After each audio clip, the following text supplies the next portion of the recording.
Hello students, welcome to another video lecture of biology class.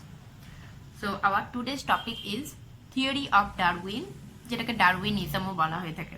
So আমরা theory of biological evolution পড়ছিলাম, and first theory of biological evolution is Lamarckism, যেটা আমরা already পড়ে এসেছি। Lamarck দিয়েছিলেন, জিন Baptist Lamarck দিয়েছিলেন, ল্যামার্কিজম থিওরিটা দিয়েছিলেন।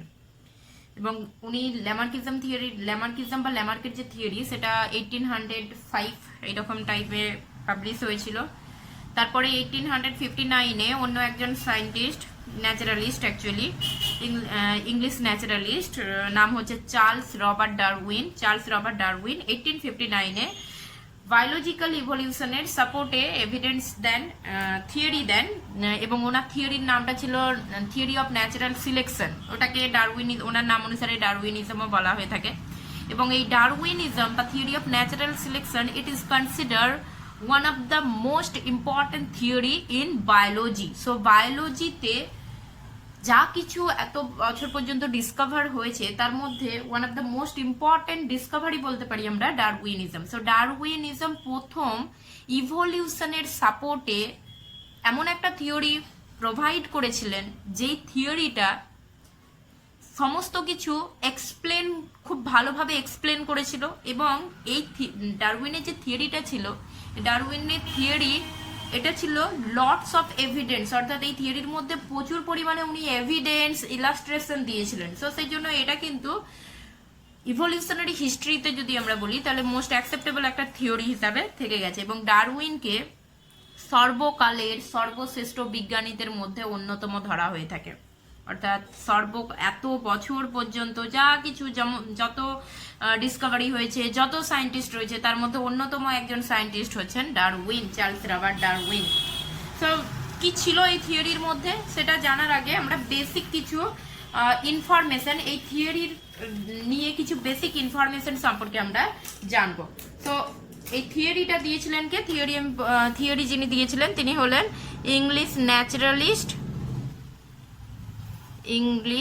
ন্যাচারালিস্ট, নাম চার্লস রবার্ট ডারউইন। ইংল্যান্ডে জন্মগ্রহণ করেছিলেন। সো চার্লস রবার্ট ডারউইন ইংল্যান্ডে উনি জন্মগ্রহণ করেছিলেন। এবং ন্যাচারালিস্ট মানে কি? যে নেচারকে স্টাডি করে। সো ডারউইনের প্রথম থেকেই খুব ইচ্ছা ছিল নেচার স্টাডি করা, অর্থাৎ উনি বিভিন্ন প্রান্তে, বিভিন্ন সময়ে বিভিন্ন প্রান্তে ঘুরে বেরিয়েছেন এবং সেখানে নেচার কিন্তু স্টাডি করে গেছেন, সেখানের ফ্লোরা অ্যান্ড ফনা স্টাডি করে গেছেন। যদিও ডারউইনের যে প্যারেন্টসের ইচ্ছা ছিল ডারউইন ডক্টর হবেন, এবং তার জন্য ডারউইন অ্যাডমিশনও নিয়েছিলেন, বাট উনি ফার্দার ওনার স্টাডি কন্টিনিউ করতে পারেননি। দ্যাটস বিকজ অফ নেচারের প্রতি যে একটা অ্যাট্রাকশন ছিল, নেচারকে স্টাডি করার যে একটা অ্যাট্রাকশন ছিল, তার জন্য উনি ওনার মেডিকেল সায়েন্সের যে স্টাডি উনি মাঝপথেই ছেড়ে দিয়েছিলেন। সো এইরকম নেচার স্টাডি করার জন্যই উনি 1831-এ ইংল্যান্ড থেকে একটা শিপ, অর্থাৎ রয়্যাল ফ্যামিলির একটা শিপ ছাড়ছিল 1831-এ, যেটা ওয়ার্ল্ড ট্যুরে যাচ্ছিল। এবং শিপের নাম আমি আগেই বলেছিলাম, HMS Beagle. So HMS Beagle, HMS এর ফুল ফর্ম হচ্ছে অ্যাকচুয়ালি হার ম্যাজেস্টিজ শিপ। সো 1831-এ ইংল্যান্ডের রয়্যাল ফ্যামিলি থেকে একটা এরকম শিপ ওয়ার্ল্ড ট্যুরে বেরোয়, এবং তাতে এই শিপেতে যে ডারউইন যিনি ছিলেন, ডারউইন আনপেড ন্যাচারালিস্ট হিসাবে এই শিপে উনি জয়েন করেন। আনপেড ন্যাচারালিস্ট এই শিপে জয়েন করেন। এবং 1831 থেকে এই শিপ 1836 পর্যন্ত ওয়ার্ল্ড ট্যুর করে। অর্থাৎ এই যে জার্নি ছিল, এই জার্নি চলাকালীন ডারউইন বিভিন্ন কান্ট্রি এবং বিভিন্ন আইল্যান্ডের ফ্লোরা এবং ফোনাকে অবজার্ভ করেন। So during his journey he observed fauna and flora of different countries different countries and islands. So total 5 years এর জার্নি ছিল। এই 5 years journey, during this journey, this tour, তিনি বিভিন্ন আইল্যান্ড এবং বিভিন্ন কান্ট্রির বিভিন্ন ফ্লোরা এবং ফনা কিন্তু অবজার্ভ করতে থাকেন। এবং এই ট্যুরের সময়েই উনি একটা আইল্যান্ড পৌঁছন, যেটার নাম হচ্ছে গ্যালাপাগোস আইল্যান্ড। আমরা আগেই বলে এসেছিলাম গ্যালাপাগোস আইল্যান্ড প্যাসিফিক ওশেনে অবস্থিত। গ্যালাপাগোস আইল্যান্ড, যেটা সাউথ আমেরিকার ওয়েস্ট কোস্টে দিকে অবস্থিত গ্যালাপাগোস আইল্যান্ড। এবং এই গ্যালাপাগোস আইল্যান্ড থেকে উনি কিন্তু ইভলিউশন সম্পর্কে এই থিওরির আইডিয়া কিন্তু অ্যাকচুয়ালি উনি গ্যালাপাগোস আইল্যান্ড থেকেই পেয়ে থাকেন। অন্যান্য অনেক জায়গায় ফ্লোরা এবং ফনা অবজার্ভ করেছিলেন, বাট গ্যালাপাগোস আইল্যান্ড দিয়ে উনি ভেরি মাচ ইমপ্রেসড হয়েছিলেন। তার কারণ গ্যালাপাগোস আইল্যান্ডে উনি বিভিন্ন আনইউজুয়াল টাইপসের অর্গানিজম কিন্তু দেখতে পান। সেখানে জায়েন্ট টর্টয়েস দেখেন, জায়েন্ট ইগুয়ানাস দেখেন, এবং সব থেকে বেশি যেটা ইমপ্রেসড করেছিল ডারউইনকে, দ্যাট ইজ দ্য ফিনচেস। আমরা পড়ে এসেছি অ্যাডাপটিভ রেডিয়েশন পড়ার সময়ই আমরা বলেছিলাম। সো এই যে এই ফিনচেসের ভ্যারাইটি দেখে গ্যালাপাগোস আইল্যান্ডের ডিফারেন্ট টাইপসের ভ্যারাইটি দেখে, ফিনচেসের ডিফারেন্ট টাইপসের ভ্যারাইটিস দেখে he was very much impressed. Not only finches, ওই আইল্যান্ডে উনি আরো different type unusual types organism দেখেন, যেগুলো অ্যাকচুয়ালি মেনল্যান্ড সাউথ আমেরিকায় যেগুলো পাওয়া যাচ্ছিল না। এবং এই গ্যালাপাগোস আইল্যান্ডকে ওই জন্য উনি বলেছিলেন living laboratory of evolution. So Galapagos আইল্যান্ডে এত ভ্যারাইটির উনি অর্গানিজম দেখেছিলেন যে কারণে উনি ওইটাকে লিভিং ল্যাবরেটরি অফ ইভলিউশন হিসাবে আখ্যা দিয়েছিলেন। এবং এই ফিনচেস দেখে গ্যালাপাগোস আইল্যান্ডের মধ্যে সব থেকে বেশি উনি ইমপ্রেসড হয়েছিলেন ফিনচেস দেখে। সো নেক্সট উনি 1836-এ যখন ব্যাক করেন, এই জার্নি থেকে যখন ব্যাক করেন, তখন উনি সিক্রেটলি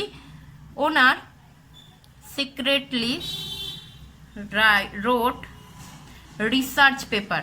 অর্থাৎ এই যে এতদিন উনি যে নেচার স্টাডি করেছিলেন, সেই সমস্ত এভিডেন্স কালেক্ট করে উনি 1836 সালে যখন উনি ব্যাক করলেন, তখন উনি সিক্রেটলি ওনার রিসার্চ পেপার লিখতে স্টার্ট করেন। এবং তখন উনি ওনার রিসার্চ পেপারের নাম দিয়েছিলেন প্রবলেম অফ স্পিসিস। যদিও পরবর্তীকালে এই রিসার্চ পেপারের নামটা ওনার চেঞ্জ করে উনি লিখেছিলেন অরিজিন অফ স্পিসিস, বাট প্রথম যখন উনি লিখতে স্টার্ট করেছিলেন তখন ওনার রিসার্চ পেপারের নাম ছিল problem of species.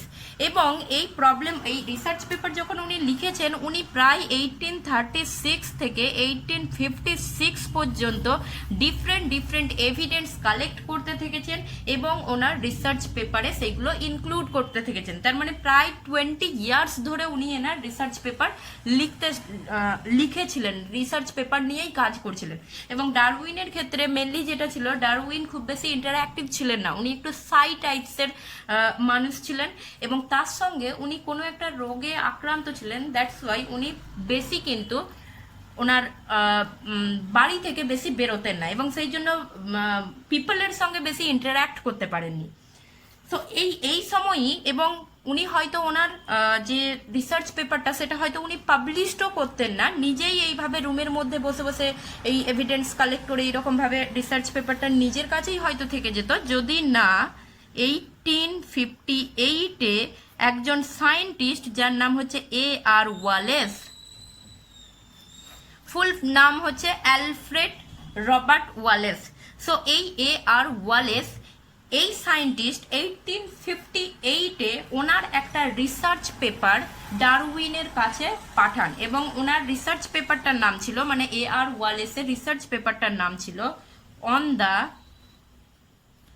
টেন্ডেন্সিজ of varieties to depart indefinitely from the original type. সো অনেক বড় নাম রিসার্চ পেপারের, ফ্রম দ্য অরিজিনাল টাইপ। এটা ছিল অ্যালফ্রেড ওয়ালেসের একটা রিসার্চ পেপার। অর্থাৎ অ্যালফ্রেড ওয়ালেস নিজেও ডারউইনের মতো বিভিন্ন জায়গায় ভ্রমণ করেছিলেন এবং সেখান থেকে বিভিন্ন এভিডেন্স উনি কালেক্ট করেছিলেন। এবং ডারউইন যেমন গ্যালাপাগোস আইল্যান্ডের ফ্লোরা এবং ফনা অবজার্ভ করেছিলেন, একইভাবে অ্যালফ্রেড ওয়ালেস মালাই আর্চিপেলাগো এইখানের ফ্লোরা এবং ফনা অবজার্ভ করেছিলেন। মালাই আর্চিপেলাগো এটা actually recent days Indonesia and Malaysia, যেটা সেটাকেই আগে মালাই আর্চিপেলাগো বলা হতো। সো রিসেন্ট ডেজ যে ইন্দোনেশিয়া এবং মালয়েশিয়া, এখানের ফ্লোরা এবং ফনা উনি স্টাডি করেন এবং সেখান থেকে এভিডেন্স কালেক্ট করেন। এবং এই যে অ্যালফ্রেড ওয়ালেস যে রিসার্চ পেপারটা ডারউইনকে পাঠিয়েছিলেন, ডারউইন সেটা দেখে খুব বেশি পরিমাণে উনি অবাক হয়ে যান এটা ভেবে যে অ্যাকচুয়ালি ডারউইনের রিসার্চ পেপারে যা কিছু ছিল, যেই রকম ভাবে ডারউইন ইভলিউশনকে কনক্লুড করেছিলেন, ইভলিউশনের মেকানিজমকে কনক্লুড করেছিলেন, ঠিক একইভাবে কনক্লুড করে গেছেন অ্যালফ্রেড ওয়ালেস। অ্যালফ্রেড ওয়ালেস ঠিক একইভাবে এই সেম জিনিস কনক্লুড করে গেছেন। অর্থাৎ যা 20 বছর ধরে যা কিছু রিসার্চ উনি করেছেন, ডারউইন যা কিছু রিসার্চ করেছেন, অ্যালফ্রেড ওয়ালেসও সেম জিনিস ওনার রিসার্চ পেপারে ইনক্লুড করেছেন। সো এই সময় ডারউইনের দুজন ফ্রেন্ড ছিল, যে দুজন ফ্রেন্ডের নাম, একজনের নাম হচ্ছে জেডি হুকার অ্যান্ড চার্লস লিল। সো এই সময় এই দুজন ফ্রেন্ড, অর্থাৎ ডারউইনের যে দুজন ফ্রেন্ড জেডি হুকার অ্যান্ড চার্লস লিল, এই সময় ডারউইনকে কনভিন্সড করেন তার রিসার্চ পেপার পাবলিশ করার জন্য এবং জয়েন্টলি পাবলিশ করার জন্য কনভিন্সড করেন। অর্থাৎ অ্যালফ্রেড ওয়ালেস এবং ডারউইন এদের দুজনকে কনভিন্স করেন যে ওনাদের দুজনের পেপারটা যাতে একসঙ্গে পাবলিশড করা হয় এবং তাতে দুজনেই এগ্রিড হয়। এবং 1858-এ এই দুজনের পেপার জয়েন্টলি পাবলিশড হয় লিনেয়ান সোসাইটি অফ লন্ডন। অর্থাৎ এইটা অ্যাকচুয়ালি তখনকার দিনের একটা সায়েন্টিফিক সোসাইটি ছিল, যেখানে এই পেপারটা, এই দুজনের পেপারটা জয়েন্টলি পাবলিশড করে দিই। সো জয়েন্টলি পাবলিশড হয়, বাট যখন পেপারটা পাবলিশড হয় তখন এই পেপারটা অ্যাকচুয়ালি পাবলিশ না, পেপারটা অ্যাকচুয়ালি সবার সামনে রাখা হয়, প্রেজেন্ট করা হয়, পেপার প্রেজেন্টেশন বলতে পারি আমরা। সো পেপারটা যখন প্রেজেন্ট করা হয় তখন না তো ডারউইন সেখানে প্রেজেন্ট ছিলেন আর নাই ওয়ালেস প্রেজেন্ট ছিলেন, অ্যান্ড পেপারটা পড়েছিলেন দ্য রিসার্চ পেপার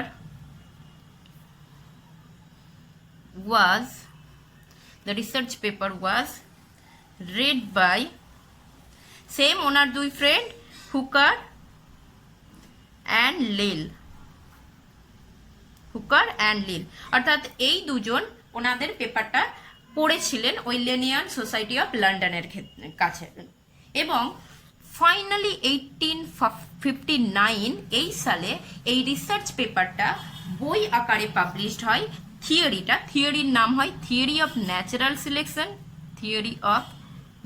সিলেকশন, অর্থাৎ ইভলিউশনের যে থিওরিটা সেটার নাম দেন theory of natural selection. And যেই বইয়েতে এটা পাবলিশ হয় সেই বইটার নাম হয় origin of species by means of natural selection by means of natural selection. So এই বইটাতে পাবলিশ হয় এবং যে থিওরিটা, অর্থাৎ theory of natural selection, it is jointly proposed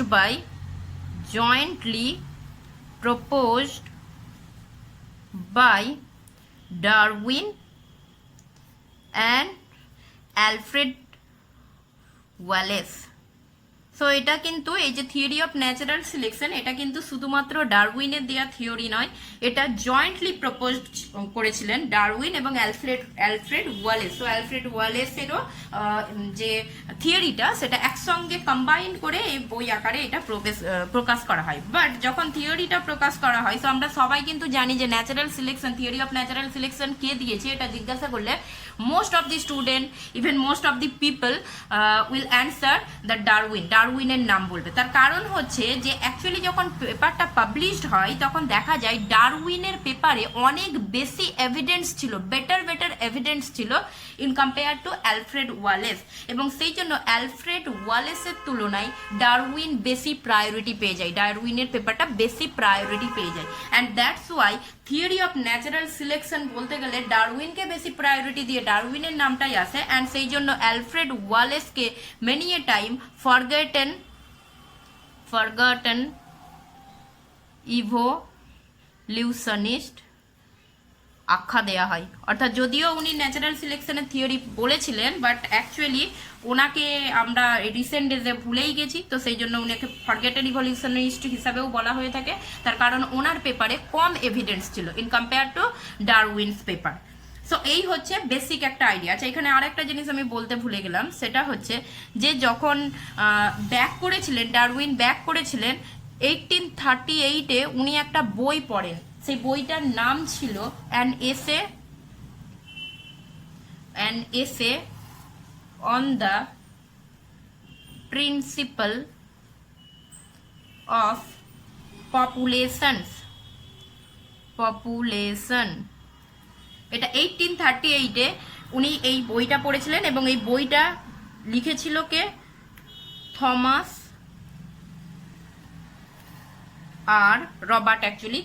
Robert Malthus. এই থমাস রবার্ট ম্যালথাস ইনি একজন ইকোনমিস্ট ছিলেন, এবং এনার এই বইটা an essay on the principal of population, এই বইটা পড়েও ডারউইন ভেরি মাচ ইমপ্রেসড হয়েছিলেন। এবং পরে যখন ডারউইন যখন ওনার থিওরি যখন পাবলিশ করেন, বই আকারে যখন পাবলিশ করেন, তখন এই থমাস রবার্ট ম্যালথাসের কিছু পয়েন্ট, এই বইতে যে পয়েন্টগুলো ছিল সেগুলো অ্যাজ ইট ইজ উনি ওনার থিওরিতে কিন্তু নিয়ে নেন। সো থিওরিটা পড়ার সময় আমরা বলছি সেগুলো কোনগুলো উনি ম্যালথাস থেকে নিয়েছিলেন। সো ম্যালথাসের এই বইটা ওনাকে খুব বেশি প্রভাবিত করেছিল, এবং তারপরে যখন উনি ওনার থিওরি পাবলিশ করেছেন তখন ওই ম্যালথাসের বই থেকে সেম জিনিস উনি অ্যাডাপ্ট করে গেছেন। সো এটা হচ্ছে কিছু বেসিক কিছু ইনফরমেশন ডারউইনের থিওরি সম্পর্কে। এরপর আমরা আসি অ্যাকচুয়াল থিওরিটা কি ছিল। তো ডারউইনের থিওরির মেন পস্টুলেটসগুলো কি ছিল, মেন বক্তব্য কি? এক নম্বর হচ্ছে ওভার প্রোডাকশন কি না, ডারউইন বলেছেন, অর্থাৎ এই যে ওভার প্রোডাকশন যেটা বলছি এইটাই অ্যাকচুয়ালি ম্যালথাসের ওই an essay on the principal of population থেকে নেয়া পস্টুলেটস। অর্থাৎ এইটা অ্যাকচুয়ালি এই ওভার প্রোডাকশন এটা ডারউইনের নিজস্ব বক্তব্য নয়, এটা ম্যালথাসের বক্তব্য, ম্যালথাস থেকে উনি নিয়েছিলেন। সো অ্যাকচুয়াল যেটা অবজারভেশন যেটা ছিল, ম্যালথাস যেটা অবজার্ভ করেছিলেন সেটা হচ্ছে যে প্রত্যেকটা অর্গানিজমের মধ্যে এনর্মাস রিপ্রোডাক্টিভ পোটেন্সিয়ালিটি রয়েছে। অর্থাৎ প্রত্যেকটা অর্গানিজমের মধ্যেই একটা রিপ্রোডাক্টিভ পোটেন্সিয়ালিটি খুব বেশি পরিমাণে রয়েছে, এবং সেই জন্য অর্গানিজমকে যদি আনচেকড অবস্থায় রেখে দেওয়া হয়, অর্থাৎ কোনো পরিবেশগত বাধা যদি না থাকে, তাহলে একটা অর্গানিজম সেখানে রিপ্রোডাকশনের মারফত তার নিজের মতো অনেক অর্গানিজম সৃষ্টি করবে, এবং যেটা ওই স্থানকে সম্পূর্ণ ফিল আপ করে দেওয়ার মতো পাওয়ার রাখতে পারে। So all organism have great reproductive potential that their population size would increase exponentially if they left unchecked. অর্থাৎ যদি আনচেকড অবস্থায় ছেড়ে দেওয়া হয় তাহলে এই অর্গানিজমগুলো গুণিতক হারে বাড়তে থাকবে, তাদের এতটাই রিপ্রোডাক্টিভ পোটেন্সিয়াল রয়েছে। সাপোজ একটা এক্সাম্পল বলি, প্যারামিসিয়ামের ক্ষেত্রে প্যারামিসিয়াম 48 আওয়ার্সে 3 টাইমস রিপ্রোডাকশন করতে পারে, অর্থাৎ 48 আওয়ার্সের মধ্যে 3 টাইমস রিপ্রোডাক্টিভ করতে পারে। এবং এখানে যদি কোনো বাধা সৃষ্টি না হয় তাহলে এই প্যারামিসিয়াম 5 ইয়ার্সে দেখা যাবে যে একটা প্যারামিসিয়াম থেকে এত অর্গানিজম সৃষ্টি হবে যেটা হচ্ছে কমপ্লিট আর্থের 3 টাইমস, মানে কমপ্লিট আর্থের যে স্পেস রয়েছে তার 3 গুণ হয়ে যাবে। অর্থাৎ কমপ্লিট আর্থে যার যে স্পেসটা রয়েছে তাতে যতগুলো ধরবে তার হয়তো 3 গুণ হয়ে যাবে। এটা একটা অবজারভেশন ছিল। বাট সেকেন্ড অবজারভেশন কি, but except for minor annual fluctuations populations normally display stability.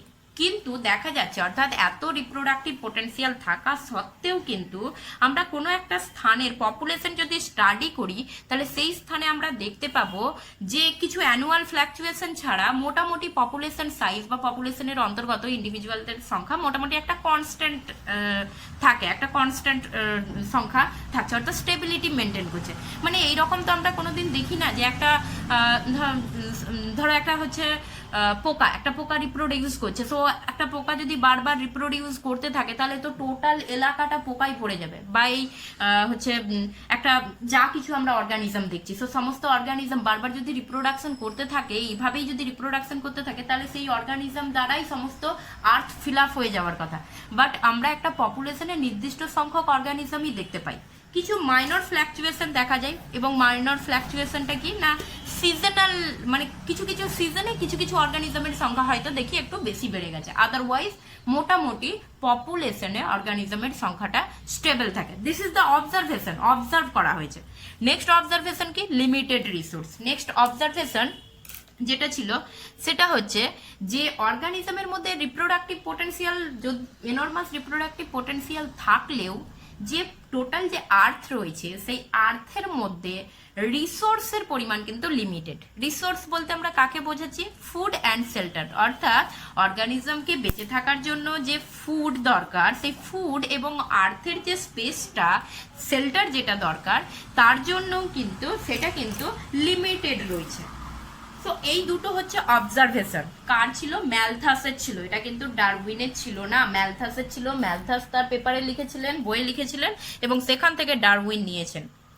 এবার এইগুলোর দ্বারা ইন্টারফারেন্স কি আসছে, অর্থাৎ সিদ্ধান্ত কি নেওয়া যায়? অর্থাৎ সিদ্ধান্ত এটা যে আমরা দেখতে পাচ্ছি অর্গানিজমের রিপ্রোডাক্টিভ পোটেনশিয়ালিটি বেশি, কিন্তু রিসোর্স লিমিটেড পরিমাণে রয়েছে। তার মানে সেক্ষেত্রে অর্গানিজমকে ওই রিসোর্স নিজের জন্য নিতে হলে অর্গানিজমকে কি করতে হবে? স্ট্রাগল করতে হবে। অর্থাৎ যেহেতু লিমিটেড রিসোর্স, তাহলে লিমিটেড রিসোর্সের জন্য অর্গানিজমের সংখ্যা যদি বেশি হয় তাহলে সেখানে লিমিটেড রিসোর্সের জন্য অর্গানিজম কি করছে? স্ট্রাগল করছে। So since more individuals are produced and resources are limited, then there must be struggle among individuals of a population to get the resources বা for the resources। অর্থাৎ রিসোর্সটাকে পাওয়ার জন্য ইন্ডিভিজুয়ালদের মধ্যে এবার কি হচ্ছে? স্ট্রাগল হচ্ছে। ইট ইজ দ্য ইন্টারফারেন্স বা সিদ্ধান্ত। অর্থাৎ প্রথম দুটো অবজারভেশন হচ্ছে এইটা, এই দুটো অবজার্ভ করার ফলে সিদ্ধান্ত এটা নিচ্ছেন যে এইটা বলা হচ্ছে যে যেহেতু রিসোর্স লিমিটেড রয়েছে, সেই জন্য সেই রিসোর্সটাকে পেতে হলে অর্গানিজমদের অসংখ্য বা অনেক বেশি সংখ্যক অর্গানিজমের মধ্যে কি করতে হবে? স্ট্রাগল করতে হবে। সেখানে একটা কম্পিটিশন, স্ট্রাগল মিনস একটা কম্পিটিশন দেখা যাবে, এবং এই কম্পিটিশনটা 3 ধরনের হতে পারে। একটা হচ্ছে Intra specific struggle. Intra means আমরা জানি উইদিন দ্য স্পিসিস, অর্থাৎ struggle among individuals of same species, অর্থাৎ একই প্রজাতির অন্তর্গত যখন ইন্ডিভিজুয়ালের মধ্যে যে স্ট্রাগলটা হবে। আচ্ছা, স্ট্রাগল কিসের জন্য? আগেন রিসোর্সের জন্য, for food, for shelter. So যে স্ট্রাগলটা হবে that is the Intra specific struggle. And এটা হচ্ছে ক্যানিবালিজম এক্সাম্পল, অর্থাৎ যখন among the same species, individuals among the same species struggle between বা among individuals of same species, that is the cannibalism, যেটা স্নেকের ক্ষেত্রে আমরা দেখতে পাই বা বিভিন্ন ধরনের ইনসেক্টের ক্ষেত্রে আমরা দেখতে পাই। and intra specific struggle, it is most common type। তার কারণ একই প্রজাতির অন্তর্গত জীবেদের তাদের রিকোয়ারমেন্ট তো সেম হবে, তাহলে তাদের রিকোয়ারমেন্ট সেম হলে তাদের মধ্যে স্ট্রাগলটা বেশি দেখা যাবে। It is most common type. Inter specific struggle কি না? Struggle among members of different species. আলাদা আলাদা প্রজাতির অন্তর্গত জীবদের ক্ষেত্রে যখন কম্পিটিশন হচ্ছে তখন সেটা ইন্টার স্পেসিফিক স্ট্রাগল। অ্যান্ড এর সঙ্গেও আর একটা স্ট্রাগল দেখা যায়, that is the environmental struggle. অর্থাৎ বিভিন্ন ধরনের এনভায়রনমেন্টাল ফ্যাক্টর রয়েছে যেটা জীবের জীবনযাত্রার উপরে প্রভাব বিস্তার করে থাকে, যেমন temperature, moisture, light etcetera. So যখন খুব বেশি কোল্ড হচ্ছে বা খুব বেশি টেম্পারেচার হচ্ছে, হট হচ্ছে, ড্রাউট হচ্ছে, ফেমাইন হচ্ছে, সো যা কিছু বা স্টর্ম হচ্ছে, এই সমস্ত যে অ্যাবায়োটিক ফ্যাক্টরগুলো বা এনভায়রনমেন্টাল ফ্যাক্টরগুলো রয়েছে যেগুলো আনফেভারেবল কন্ডিশন সৃষ্টি করছে, তার এগেনস্টেও অর্গানিজমকে কম্পিটিশন করতে হচ্ছে বা স্ট্রাগল করছে। অর্থাৎ সেই পরিস্থিতিতে অর্গানিজমকে বেঁচে থাকার জন্য কিছু স্ট্রাগল করতে হচ্ছে। নেক্সট অবজারভেশন হচ্ছে ভ্যারিয়েশন। নেক্সট যেটা অবজার্ভ করেছেন যে একটা পপুলেশনের অন্তর্গত সমস্ত ইন্ডিভিজুয়াল কিন্তু একই ধরনের দেখতে হয় না, তাদের মধ্যে বিভিন্ন ধরনের ভেরিয়েশন দেখা যায়। অর্থাৎ no two individuals are exactly same in a population, rather every population display enormous ভ্যারিয়েবিলিটি।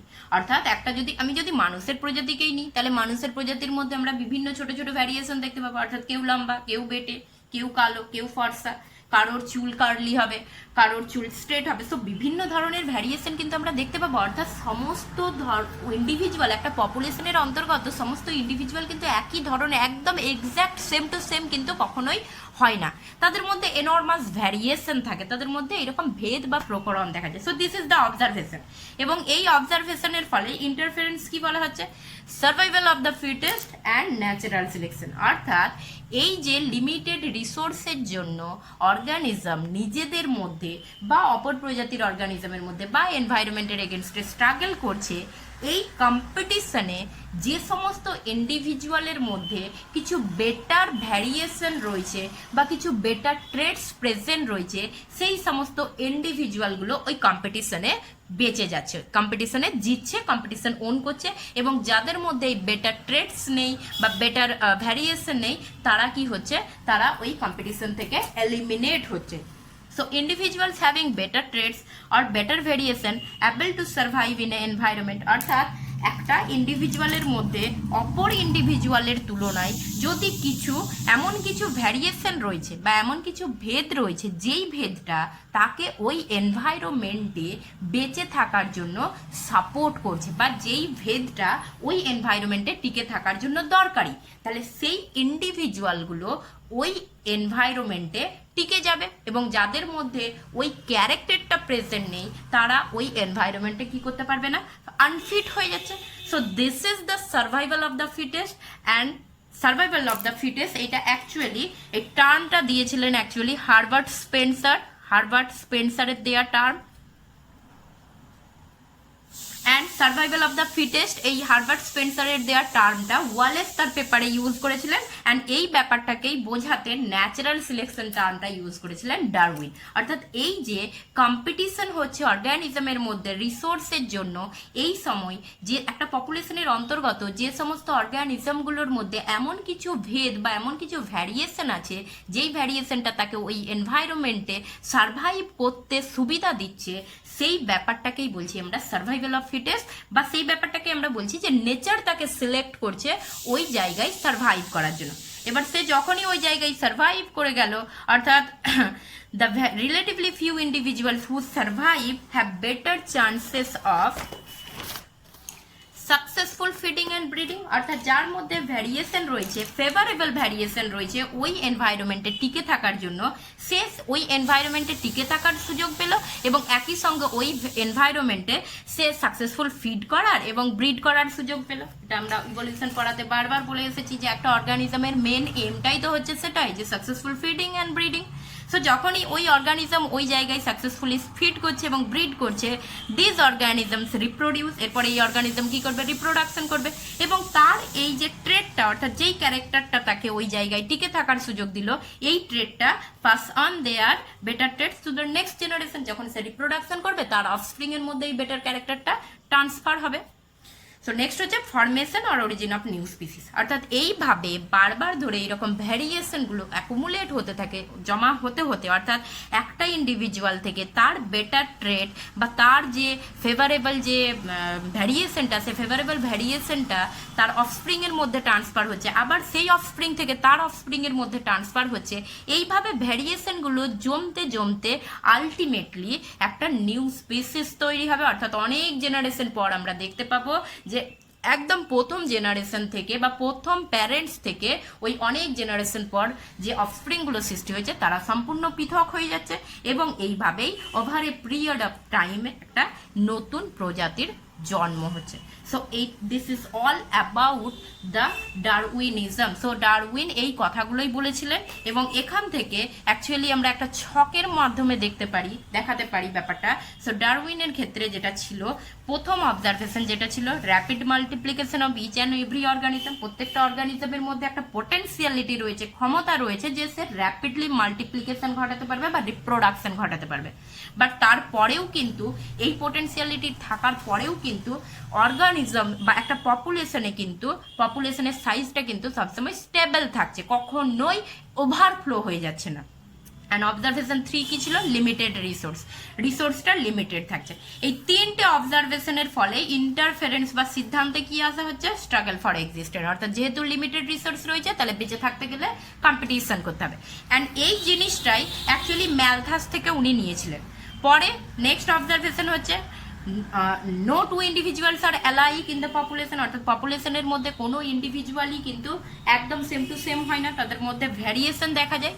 এবং এই ভ্যারিয়েশনগুলো, যেগুলো ইম্পর্টেন্ট ভ্যারিয়েশন বা ইউজফুল ভ্যারিয়েশন, সেগুলো নেক্সট জেনারেশনে পাস হচ্ছে। এর ফলে কি হচ্ছে না, যেগুলো বেটার ভ্যারিয়েশন রয়েছে, যেগুলো ইউজফুল ভ্যারিয়েশন, সেই সমস্ত ভ্যারিয়েশন যুক্ত যে অর্গানিজমগুলো, তারা সেই ইন্ডিভিজুয়ালগুলো ওই এনভায়রনমেন্টে সার্ভাইভ করতে পারছে। অর্থাৎ তারা নেচারের প্রায়োরিটি পাচ্ছে বা নেচার ফেভার করছে তাদেরকে, that is the natural selection. And এই struggle for existence and interference too, মানে নেচার যে সিলেক্ট করার ফলে বারবার ধরে এই ভ্যারিয়েশনগুলো জমা হতে হতে আলটিমেটলি একটা নতুন প্রজাতির সৃষ্টি হচ্ছে। সো এই যখন ডারউইন এটা পাবলিশ করেছিলেন, তখন ডারউইন সঙ্গে সঙ্গে অ্যাকসেপ্টেড হয়ে যায়নি, তখন অনেক ক্রিটিসিজম হয়েছে, অনেক ট্রোলিং এর শিকার হয়েছে ডারউইনিজম। সো পরবর্তীকালে এটা ডারউইনের এই ব্যাপারটা টোটালি অ্যাকসেপ্টেড হয়েছে, বাট ক্রিটিসিজমও ডারউইন সাইন্টিফিক অ্যাঙ্গেল থেকেও এরও প্রচুর ক্রিটিসিজম ছিল। অ্যান্ড ক্রিটিসিজমগুলো আমরা নেক্সট লেকচারে ডিসকাস করব।